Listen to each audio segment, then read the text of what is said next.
Well, I tried to get a movie reaction video because John Cena made his return. Tried to react to it, uploaded it. WWE said, "Nah, block." Ain't happening, bro. Nah, block. I tried, so here's a review.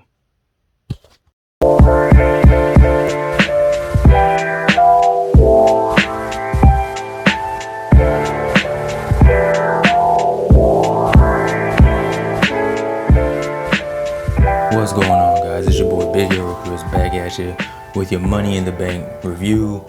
If you're new to the channel, man, go ahead and subscribe. Leave me a thumbs up. Leave me some comments in the comment section.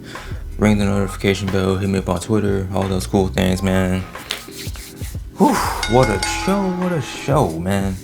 And like I said in the intro, I try to be quick on the draw, do a little reaction. Normally I do the reactions, without the video. I just react to it. But I figure, I'll do something different. I'll try something, record the video, try to get the footage. WWE said, nah, you can't do that. And they blocked my video. So, hey, lesson learned. I tried. Anyway, man, John Cena's back. Roman Reigns is still Universal Champion. Big E's Mr. Money in the Bank. We got new tag team champions. It's just crazy. Like, this is overall a pretty good show. Like, it was a pretty good show. There was one thing I had an issue with, but other than that, it didn't really mess up the whole flow of the show for me. It was just a decision that I guess I gotta wait and see how it plays out. But I'm getting ahead of myself, man. Like I said, we got new tag team champions, new SmackDown tag team champions in the Usos. They beat Rey Mysterio and Dominic Mysterio and Son, as I call them. Good little opening match on the pre-show. They were trying to play it up like the Usos cheated, but I don't really see it as cheating. It was kind of like, okay, Jimmy had to roll up on Dominic, and Jay kind of just used himself as leverage, so Jimmy could get the win for the team. So I didn't really see that as cheating, but whatever. It's their story. They're trying to tell it. It's all good. So to my issue, we had the opening match, and of course it was the women's Money in the Bank ladder match. And for the most part, it was actually pretty fun. Everybody got a pretty good reaction except for Nikki Cross. It seems like everyone got a pretty good to decent reaction. And then when Nikki Cross came out, it's like it just got dead quiet. I don't know if it was just my audio or my speakers, or maybe my mom was playing tricks on me, but it seemed like it just got dead quiet when she came out. Overall, man, the match was pretty fun. I was hoping that either Naomi or possibly Liv Morgan would win. I was thinking that it was going to be Alexa Bliss that got the win, but it was none of those people. It was Nikki Cross. Nikki, I'm almost a superhero. She's your missing Money in the Bank. Yeah, I really don't know how to feel about that. I mean, I don't think anybody was expecting Nikki Cross to win. Nobody was really expecting her to be Miss Money in the Bank. I mean, I guess if it wasn't for the superhero gimmick or this almost superhero gimmick, whatever you want to call it, maybe I would be more into it, because Nikki did get a pinfall victory, or a win is a win is a win. A win over both Rhea Ripley and Charlotte. I mean, you could have just had her win without the superhero gimmick, but whatever. It was her idea. She's a superhero, or not really a superhero, or almost a superhero, or she didn't complete the training, or she's got more I don't know how they're trying to frame this. Almost a superhero, whatever, but it's all good. Nikki Cross is Miss Money in the Bank, and the reaction I had was the same thing the reaction most of the crowd had. Even the women involved in the match, they had the similar reaction to Nikki Cross winning. So yeah, only time will tell. Next, we had the Raw tag team title match, the Viking Raiders against AJ Styles and Omos, and it seemed like people weren't really into the Viking Raiders. They were more into AJ Styles, even Omos. AJ Styles got a huge pop.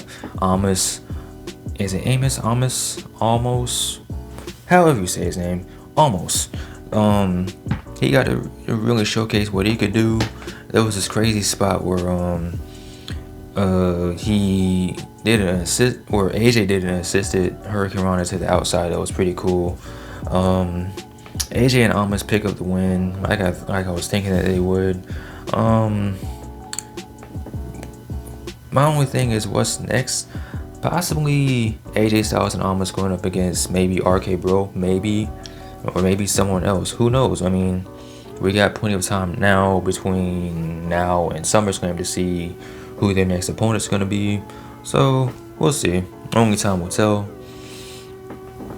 Next up, we had a little bit of a murder, a massacre, a good old butt whipping, if you will, between Kofi Kingston and Bobby Lashley, the almighty WWE champion. Oh man, can we just take a moment of silence for Kofi Kingston, because this man, I don't even know, maybe he got me, I think, like a drop kick in, and I think that was the only bit of offense he got in throughout this whole match. Other than that, Bobby Lashley just straight up dominated. Kofi just got his cheeks clapped in front of a live crowd. Bobby Lashley showed no mercy. He just threw him around the ring like he was yesterday's garbage. Locked him in the hurt lock. Kofi didn't stand a chance. Poor guy, man. And it kind of sucks for Kofi, because you had this pretty decent build between him, Lashley, even MVP, and just for Bobby to just destroy him like this. But I guess it kind of does make sense, because the rumor match between the two is Bobby Lashley versus Goldberg, so it only makes sense that you would have Bobby look this strong. But it just sucks that it had to be against Kofi. But you know, it's all good. Kofi will be okay, I guess. I mean, just eat some bootios, say a couple prayers, you'll be okay, dude. Next match we had was between Charlotte and Rhea Ripley. Now this match was pretty interesting, because we have a new Raw Women's Champion in Charlotte, and the thing about it is, I wasn't as upset as I thought it would be. I'm not even really upset that Charlotte won, that she's the new women's champion. I thought I would be a little bit more mad, but I'm actually pretty okay with it. They had a pretty decent match. It started off kind of rough. You had people chanting that they were chanting for Becky Lynch, and Charlotte let them know that she thought that they were number one, if you catch my drift. Also, she gave him the finger. She just told him to F off. For hijacking the match, just gave him all the finger. But they actually did have a pretty decent match. It kind of started off a little rough. It had some rough spots here and there, but overall it was a pretty decent match between the two. Rhea Ripley looked like she was doing a pretty good job holding her own. It just sucks that once again her title reign is ended by Charlotte. I would like to see her, hold on to the title a little bit longer, but who knows what this is possibly setting up. Maybe Becky Lynch does return, and then it's going to be Becky Lynch versus Charlotte again. I guess, whatever, but we'll see. Only time will tell. So the next match we had was the men's Money in the Bank match, and between this and the main event, it was kind of tied between match of the night, because you had even before the match started, you had a segment between Rick Boogs, Riddle and Nakamura. Riddle, I don't know if he believes that Randy Orton's dead, but he always talks about Randy like he's passed away or whatever. He goes, "Oh, I gotta do it for Randy, bro." And then he asks Rick Boogs if he can play Randy's theme for him, and then he does, and then they're rocking out, and Kevin Owens just in the background just looks confused, like, why am I here? What is going on? So the guys make their way out to the ring, and the match was pretty dope, I gotta say. To me, the star of the show, the stars of the match were Ricochet and John Morrison, but that really shouldn't surprise me at all, because the amazing thing that they've done these past few weeks in their singles matches against each other, so it was only right that they would just steal the show in this Money in the Bank ladder match. Drew McIntyre, he was looking like an absolute beast. I think I heard a few boos. I'm not really all that sure. Maybe there were a few boos sprinkled here and there for Drew. he was looking like he was gonna be the all-around favorite to win the match, and then out of nowhere, Jinder Mahal and his boys, they came out and they attacked him. They attacked Drew, and they took him out the match. Like, they attack him, beat him up, and they drag him out of the arena. So I'm guessing it's gonna be Drew McIntyre going up against Jinder Mahal somewhere down the line, maybe at SummerSlam. Who knows? And of course, Big E finally did it. He is Mr. Money in the Bank. Bro, I was so happy. I think everyone was just as happy as I was. I'm looking through Twitter as the show is going on, and the outright love that Big E is getting from everybody from different promotions. NWA tweeted congratulations. You have different superstars and WWE tweeting congratulations. Wrestlers from AEW saying their love, and it's just beautiful. It's just a beautiful thing to see. Big E is finally getting his opportunity. He's getting a shot. He's Mr. Money in the Bank, and hopefully they do right by Big E. You know, hopefully Big E cashes in on whether it's Lashley or Roman Reigns or John Cena or Goldberg or whoever Big E cashes in on. Hopefully he wins and he gets his shot, or he gets his chance to be WWE or Universal Champion. So speaking of the Universal Championship, it's the main event between Roman Reigns and Edge, and bro, every time Edge comes out, it's like the roof just comes off the building. Like he just gets so much love. It's like every time he comes out, it's like his first time coming back. It's like that Royal Rumble pop every time. And then Roman Reigns makes everyone wait, and then eventually he makes his way out to the ring. And these two had a hell of a match, and they told a pretty good story with Roman Reigns looking very dominant throughout a good chunk of the match, making it seem like, okay, I think Michael Cole said something to the effect of Edge was the best of his time, but Roman is the best of his time. And then he had Pat McAfee correct him, like, no, Edge still is the best. He's still one of the best, but it doesn't really matter because Roman is the best doing it right now. And that's 100% true, because Roman dominated. It looked like he was just gonna squash Edge, but eventually Edge did make his comeback. He got his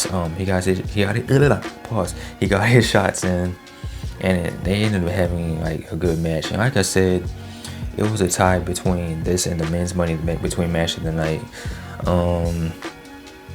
I gotta give a slight edge to this being match of the night for me because of the story they told. They had the Usos come out or try to come out, and it looked like they were gonna help Roman because during the match the referee got knocked out.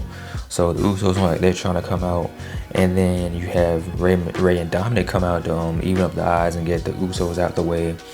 And then as they're fighting into the back, you have Seth Rollins come in and attack Edge, because earlier in the night, after the Money in the Bank match, Seth said that it doesn't matter who wins, he's next in line. Seth feels like it's his time, and he also feels that Edge screwed him out of his opportunity, how or whatever, I don't know. But Seth attacks Edge, making it seem like he's screwing Edge over. Roman goes for the cover, but Edge kicks out, and then Roman hits the spear on Edge. 1, 2, 3. Roman wins. He's still Universal Champion. He's still a Tribal Chief. Everyone needs to acknowledge him immediately. And then after the match, you have Seth come out and attack Edge again, and then they fight. And as they're fighting, making their way out of the arena, John Cena makes his return. And like I said earlier, in my attempted reaction video, I wasn't expecting John Cena to come back this soon. I was expecting him maybe to come back, if not this week, next week's SmackDown maybe. But John Cena is back, and it's looking like it's going to be John Cena versus Roman Reigns at SummerSlam for the Universal title. Edge versus Seth Rollins, Universal title. Possibly Bobby Goldberg, maybe Bobby Brock, but leaning more towards Bobby and Goldberg. So based off those matches by itself, SummerSlam is going to be lit. It's going to be a dope show, man. Whew. Man. Oh man, WWE. Oh man, I wasn't expecting y'all to do all that. I was expecting a good show, but y'all put your ankles in it, man. Besides the whole Nikki superhero thing, her being women's Money in the Bank, everything else was pretty much on point. It was a fun show. I had a lot of fun with it, and as always, it's good to see the crowds back. It's good to see the fans back, giving that energy, giving that that good dynamic to the show. Whew, man, oh man. But anyway, man, those are my thoughts on Money in the Bank. What did you guys think? Let me know in the comment section below. What were some of your favorite matches? What were some of your highlights? Are you excited to see John Cena back? Are you excited to see him versus Roman Reigns? Are you excited to see possibly Edge versus Seth Rollins? Are you extremely excited to see Drew versus Jinder Mahal? Let me know in the comment section below. Like, comment, subscribe. You already know the vibes, man. Hit me up on Twitter. You guys take care. I'm out. Be easy. Peace.